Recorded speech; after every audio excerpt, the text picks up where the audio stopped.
Conselho Consultivo que ao longo de toda esta semana perspectiva 2012, um ano certamente de crise, mas também de oportunidades. São convidados do Conselho Consultivo às sextas-feiras, Rogério Fernandes Ferreira e também Jorge Armindo. Agradeço aos dois a vossa presença. Aproveito para desejar um bom ano, é a primeira vez que vos vejo este ano. Rogério Fernandes Ferreira, que fator destacaria para este ano de 2012, ou que fatores destacaria? O que é que vai marcar estes próximos 12 meses? Separando um pouco Portugal da Europa, eu diria que estão os dois ligados. Eu acho que vai continuar a marcar a Portugal o acompanhamento do programa de assistência económico-financeira da Troika, por um lado, e na Europa provavelmente vamos continuar a acompanhar o problema e a crise da dívida soberana e provavelmente assistir a novas medidas mais ou menos fortes para resolver esse problema. E, nomeadamente, estou convencido que assistiremos a um maior grau de integração europeia no sentido da união orçamental e, quem sabe, um pouco mais também da união fiscal. Portanto, julgo que o ano de 2012 em Portugal e na Europa andará à volta destes problemas que são económico-financeiros. A esta distância, consegue perspectivar alguma solução para o problema europeu? Digamos, as soluções para o problema europeu vão depender de uma maior integração europeia, de darmos, de facto, um passo em frente ao nível da integração europeia. Isso já se começou um pouco a pronunciar e, tanto quanto me parece, o eixo franco-alemão, neste sentido, vai um pouco também neste sentido, mas é óbvio que é preciso que essa integração, esse passo em frente, seja dado também com medidas mais fortes do que aquelas que têm vindo a ser anunciadas ao longo de 2011. Aliás, já temos aqui falado de várias soluções, uma delas que não se perspectiva de curto prazo, nem se perspectiva de forma muito viável, é da possibilidade de emissão de moeda, não é? Portanto, já tenho aqui falado do Jorge Armindo também. Mas veremos... não tem sido, de facto, nada favorável a essa ideia. Exatamente, os alemães também não. Os alemães não. Portanto, julgo que pelo menos no curto e no médio prazo será difícil ir por aí. Vamos ver se concretizam e em que termos e que consequências terão as medidas que foram aprovadas na última cimeira, mas à qual os mercados também não reagiram da forma que se entende como mais adequada. Portanto, a reação não foi tão forte como aquela que se esperaria. Sendo que por estes dias dá uma sensação que os mercados já estão um pouco anestesiados com esta questão. Já começam, pergunto eu, se não começam já a interiorizar alguma incapacidade de decisão. Eu julgo que sim, eu julgo que sim, acho que tem razão, acho que os mercados começam a interiorizar e de facto é preciso dar um passo em frente e ver qual o resultado da cimeira em concreto, não é? Que medidas vão ser efetivamente adotadas e como é que os mercados vão reagir agora no primeiro trimestre de 2012. Jorge Armindo, o que é que vai marcar os próximos 12 meses? Em geral, aquilo que disse aqui o Rogério Fernandes Ferreira, mas para além disso, eu julgo que é necessário que aquilo que são as incógnitas que estão sobre este xadrez, essas incógnitas têm que ter uma resposta, nomeadamente a questão da Grécia, que, enfim, já se começa a falar agora em arquetes muito mais significativos, portanto 75%. Já se começa a ouvir a Grécia a falar que poderá, eventualmente, e se não conseguir atingir esses objetivos, poderá até encarar a hipótese de sair do euro. Portanto, isto, digamos que influencia muito negativamente a economia europeia e particularmente no que respeita à especulação, não é, dos investidores. Portanto, eles vão continuar a especular. Eu penso que outro aspecto, outro facto que pode ocorrer é mesmo a Espanha também recorrer à ajuda externa. Isso seria, de facto, um rombo grande no fundo. Sim. E digamos, e com também alguma influência negativa sobre o nosso país. Mas, tendo em conta também o montante do déficit e as medidas que a Espanha começa a anunciar, portanto, vai haver realmente um aprofundamento da crise. O nível do desemprego aumenta em Espanha todos os meses. É claro que a Espanha, o nível de desemprego tem que ser visto com algum cuidado, porque A economia paralela a tem uma dimensão muito elevada. Portanto, eu bem me recordo ainda dos tempos, de há uns anos atrás, em que a taxa de desemprego era de 25%, mas eles viviam benzinho. Portanto, a Espanha é um caso um bocado especial. Mas não há dúvida nenhuma que pode haver, efetivamente, aqui a necessidade da própria Espanha recorrer, e não sei se a Itália também não irá pelo mesmo caminho. Portanto, temos um 2012 com bastantes indefinições, e é fundamental, lá está, eu volto um bocado sempre àquela ideia que aqui o Rogério falou, eu acho que é inevitável que se venha a emitir de uma forma clara moeda na Europa. Não estou a ver como é que se vai reagir a isto, portanto é uma questão de tempo. Portanto, pode haver a Alemanha, que não está muito interessada, tem medo da inflação e coisas dessas, mas quer dizer, chega-se a uma altura em que portanto, a política económica tem coisas destas, quer dizer, portanto, as inevitabilidades da política económica. Exatamente, portanto, chega-se a um momento em que, quer se goste, quer não se goste, é preciso fazer alguma coisa, especialmente quando os Estados Unidos o estão a fazer de uma forma extremamente agressiva. E convenhamos que, a não ser por questões de orgulho, que eu acho que já nos podemos dar esse luxo, até é bom que o euro desvalorize alguma coisa. Quer dizer, portanto, não se justifica hoje esta diferença que há entre o euro e o dólar, portanto, o nível da cotação. Não é nada favorável à Europa, portanto, a Europa precisa de crescer. E para crescer tem que vender mais, e para isso tem que ser mais competitiva. Portanto, hoje Portugal e os outros países da União não têm possibilidade de utilizar medidas que em certas alturas seriam necessárias, como é o caso eventual até de uma desvalorização, e portanto concordo também com o que disse o José, que tem que haver uma maior afirmação da Europa, ou seja, nós temos que realmente aceitarmos que de facto vai haver uma perda uma certa perda de alguma soberania. Mas, quer dizer, o lançamento deste sonho europeu pressupunha que isto viesse a acontecer. Portanto, é uma questão, perante uma crise destas, que é de facto muito profunda, e eu já tive a oportunidade de lidar com 3 crises, mas quer dizer, todas elas via-se uma luzinha ao fundo do túnel. Neste momento, o que está a causar problemas às empresas é que não se vê luz ao fundo do túnel. Jorge Arminio, e essa é uma questão que de facto gostava de lhe colocar, até porque é empresário, como disse, tem uma longa carreira a gerir empresas. Quando se olha para aquilo que é o discurso político da maior parte dos líderes políticos, há de facto esse apontar de alguma luz. 2012 ou 2013 ou 2014 podem ser anos de recuperação, ou de facto neste momento não se consegue perspectivar quando é que essa alteração vai acontecer na economia real? Sim, eu estou mais, quer dizer, até sou um bocado conhecido por ser, em certa medida, otimista, mas confesso que, como me dizia um amigo há muitos anos, um pessimista é um otimista bem informado.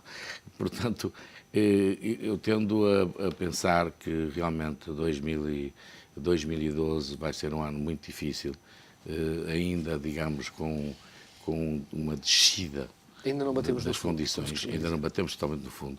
Admito que depois haja uma tendência de começarmos a recuperar, mas a recuperação, digamos, vamos admitir que o ano 2007, 2008, é o ano em que se começa de facto a sentir, por exemplo, no caso do turismo, onde eu agora estou, é onde se começa de facto a sentir a crise, portanto, agosto de 2008.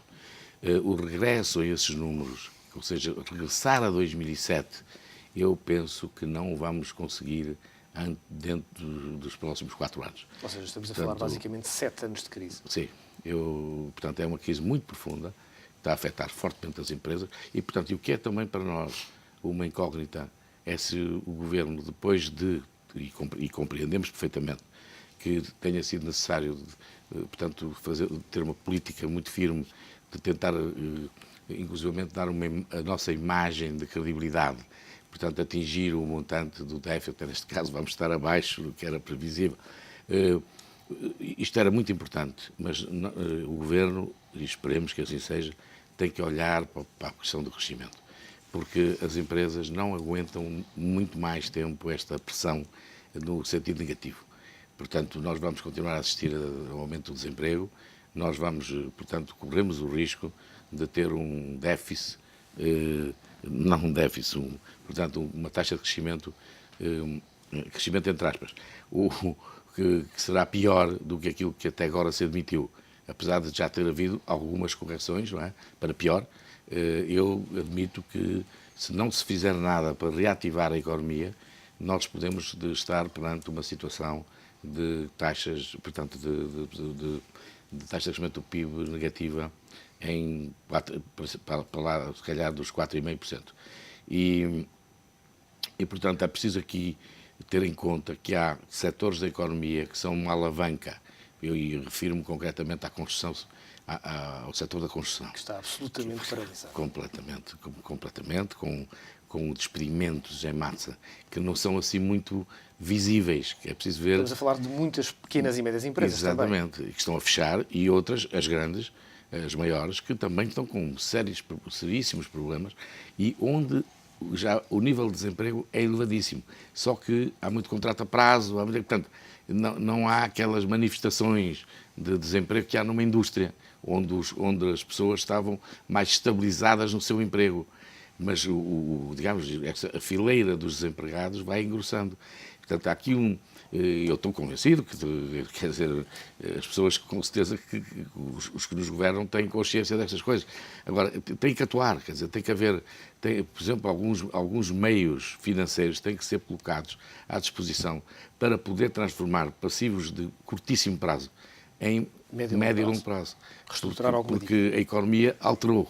Portanto, a maturidade do financiamento, e os bancos não estão habituados a trabalhar com as maturidades que hoje são necessárias para ter o payback dos investimentos. Até porque havia dinheiro, muito dinheiro e dinheiro barato. Exatamente. Rogério Fernandes Ferreira, partilha desta opinião de que, de facto, ainda estamos longe daquilo que poderá ser uma recuperação da economia, em termos globais, nacionais?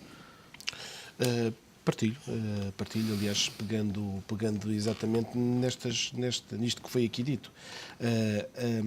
A recessão que se avizinha para o próximo ano, no imediato, e provavelmente, se calhar, no médio prazo, que vai evoluir, esperemos que positivamente, mas que se irá manter, tem sido sucessivamente revista em baixa. Eu lembro-me que aqui mesmo neste programa nós começamos por falar em menos 1,6, depois passámos para menos 2, para menos 2,5, 3, 3,5. O Jorge Amino já está a falar em menos 4, portanto, e já se fala na comunicação social.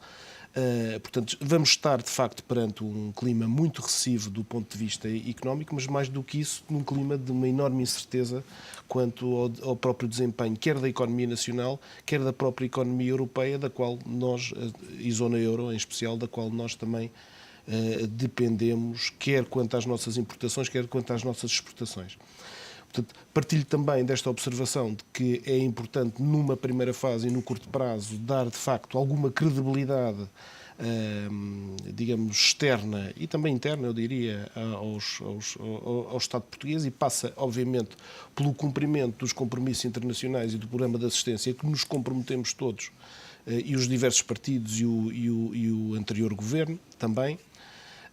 Mas passa também por medidas de crescimento, como aqui foi dito, quer dizer, é preciso internacionalizar as empresas portuguesas, é preciso criar condições para que isso possa ser feito, o que é fácil de dizer, mas é difícil de fazer, não é como é evidente. É necessário ter as nossas contas públicas devidamente controladas e devidamente fiscalizadas para que não se ultrapassem os limites de endividamento que estão previamente também estabelecidos. Isto para além, obviamente, da necessidade de reestruturar o próprio setor público. E quando eu falo aqui no setor público, inclui designadamente as empresas públicas, mas também as empresas públicas municipais e a reforma da administração local, de que se fala pouco, não é? Nós estamos a falar aqui do problema da reforma da administração local e regional, já agora, mas fala-se apenas nas autarquias, estamos a falar das autarquias e mais uma vez foi adiado este problema, esta reforma da administração local e regional, para o primeiro e o segundo trimestre do ano que vem. Portanto, vai cair esta reforma e esperemos que se faça no primeiro semestre de 2012.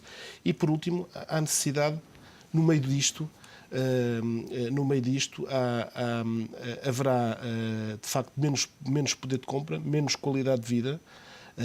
Portanto, as prestações sociais serão de acesso muito mais restritivo, os salários diminuirão, quer por via dos impostos, quer por via de cortes efetivos nas remunerações anuais a que as pessoas, e designadamente os funcionários públicos, tinham direito.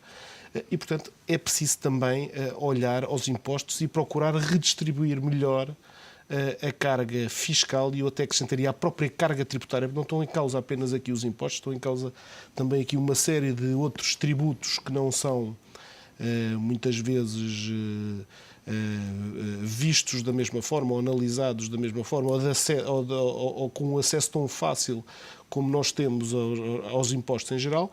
Portanto, haver aqui uma redistribuição mais equitativa da carga fiscal e também da carga tributária em geral. Portanto, são desafios que se colocam em 2012, que são desafios muito, muito importantes, mas também muito difíceis de concretizar num ambiente e num clima económico de facto bastante recessivo e com perspectivas, com um outlook de facto muito negativo para 2012. Rogério, quando olha para esta deslocalização de pessoas, o aumento muito acentuado da imigração por parte de portugueses, mas também de algumas empresas, do ponto de vista de obter melhores vantagens fiscais, dizia-me alguém há uns tempos que, enquanto, por exemplo, os gregos se manifestam nas ruas, os portugueses fazem a mala e simplesmente vão embora do país. É provável que ao longo deste ano se acentue o número de empresas que saem do ponto de vista para obter vantagens fiscais, ou para a procura de novos mercados também, e também o aumento da imigração por parte dos portugueses? Dois aspectos distintos. Eu vou separá-los. Em primeiro lugar, estou convencido que vai aumentar a imigração portuguesa, designadamente para o Brasil e para outros países de língua portuguesa, designadamente Angola e Moçambique.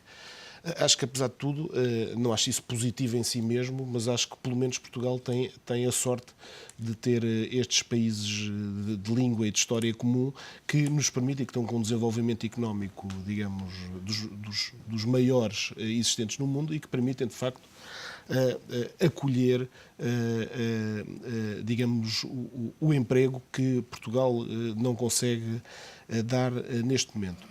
É evidente que também para estes países irá ou está a ir a nossa mão de obra muito qualificada, e este tipo de imigração provavelmente também não é a imigração a que nós assistimos dos anos 60, ou seja, aquela imigração menos qualificada, é precisamente o contrário, a imigração mais qualificada e provavelmente aquela que ficará fora com um caráter de permanência diferente daquele que existia também nos anos 60, o que, sob certa perspectiva, é negativo também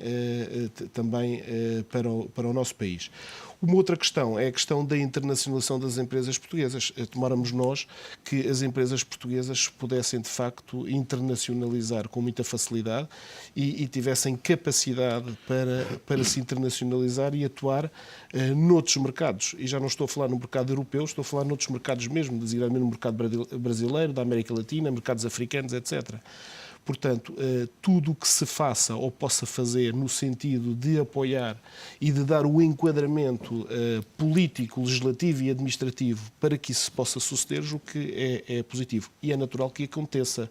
E espero que aconteça, até porque, por razões de dificuldade ou de maior dificuldade de financiamento, digamos, quer em Portugal, quer principalmente em Portugal, quer dizer, é natural que haja alguma tendência, de facto, para as empresas se tentarem internacionalizar e, no fundo, ir buscar a outros países aquilo que não encontram no nosso. É a dinâmica própria da economia e do mundo dos negócios, claro. Também. Jorge Armindo, como é que analisa estas duas questões? Ao nível dos particulares ou ao nível das empresas, eu penso que só as grandes empresas têm efetivamente tendência para poder procurar, portanto, países ou situações que lhes são mais favoráveis. Porque falta músculo financeiro às outras ou porque falta estratégia e capacidade? Fundamentalmente porque, por exemplo, estar na Holanda sai caro.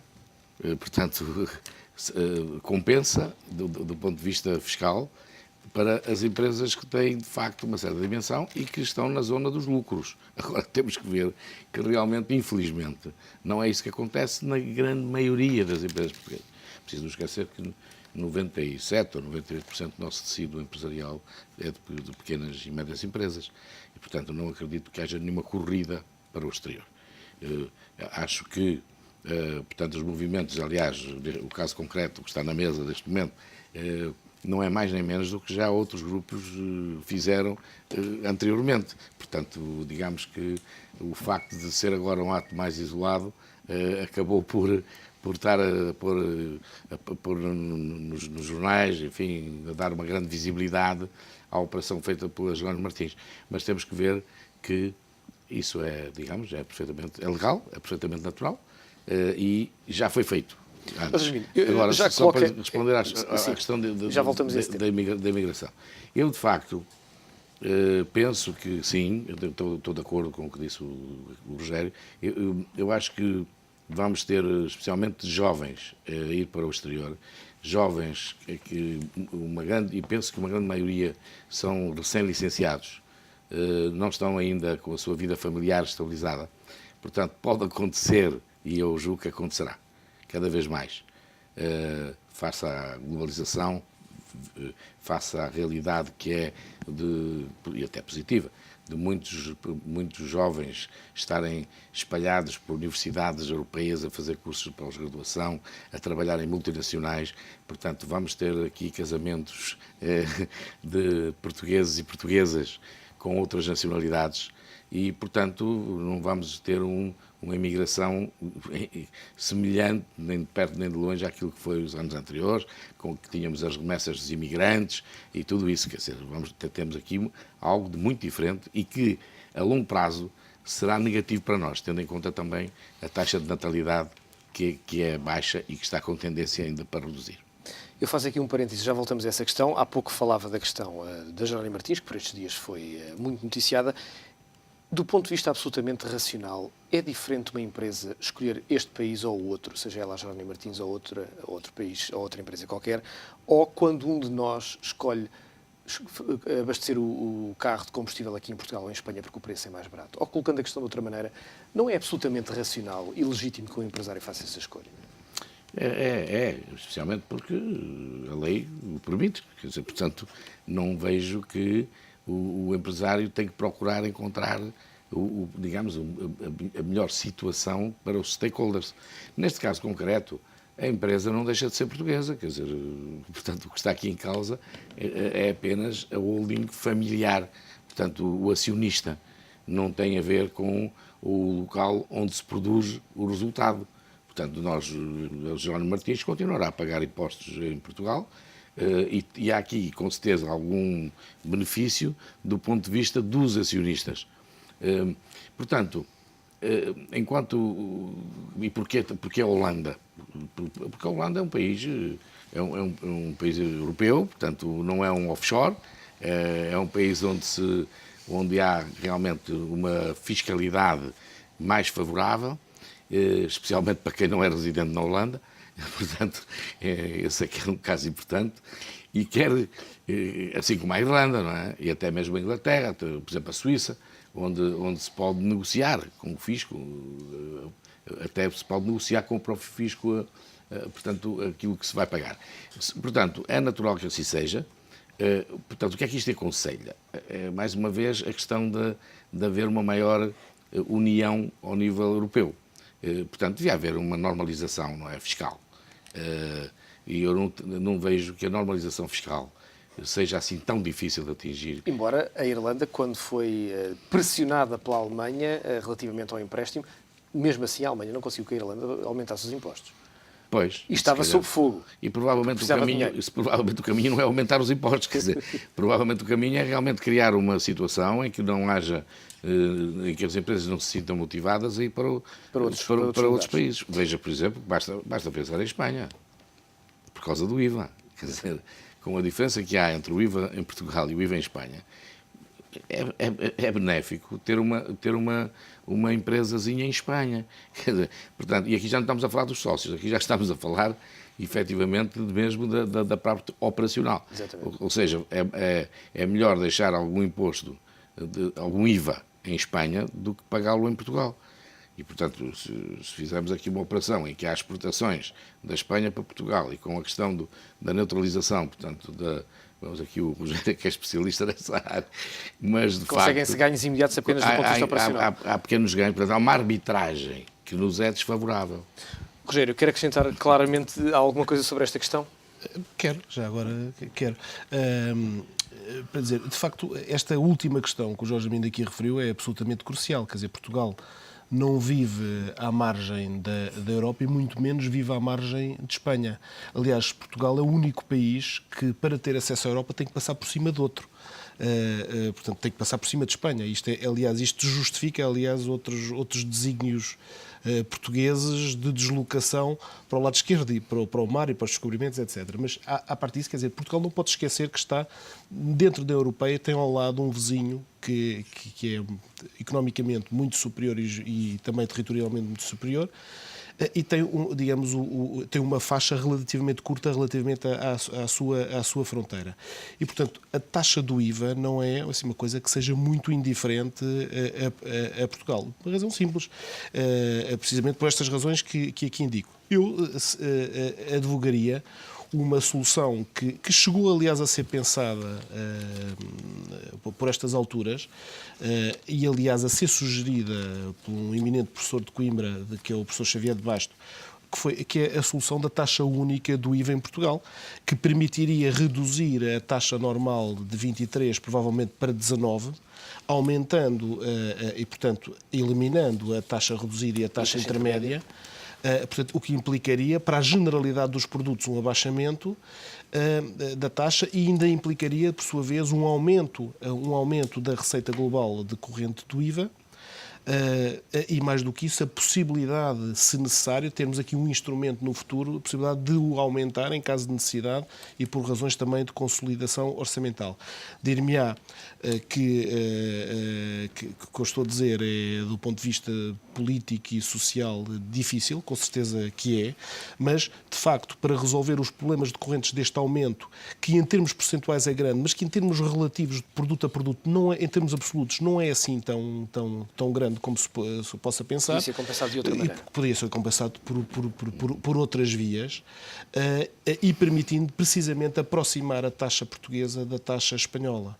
De facto, a Espanha tem umas taxas muito inferiores e, felizmente, deste ponto de vista, mercê dos problemas orçamentais que também tem vindo a aumentar a sua taxa, porque, caso contrário, a nossa diferença era muito superior àquela que atualmente existe.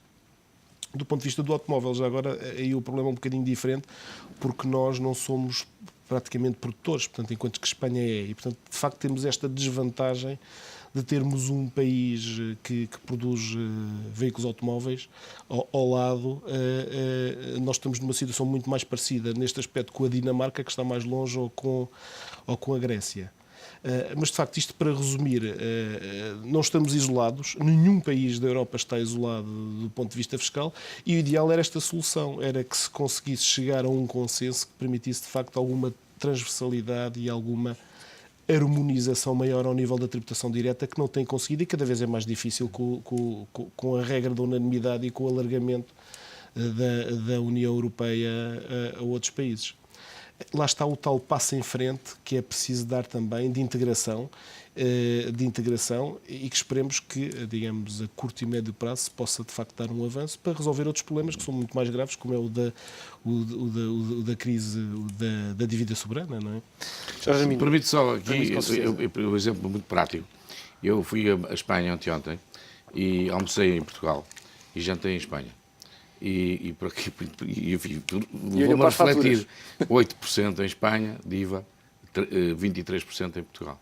Quer dizer, o mesmo produto, vamos admitir que eu comia exatamente a mesma coisa, tinha aqui um aumento de preço provocado, de facto, por uma diferença de imposto muito forte. Já não voltamos ao parênteses, era a diplomacia económica que queria aproveitar quando falou da questão dos nossos licenciados saírem, mas certamente será um tema que voltaremos nas próximas edições. Desejo-vos um bom fim de semana, voltamos a ver-nos de hoje a 8 dias. Jorge Armindo e Rogério Fernandes Ferreira, no Conselho Consultivo desta sexta-feira, que fica por aqui, regressa de hoje a 8 dias.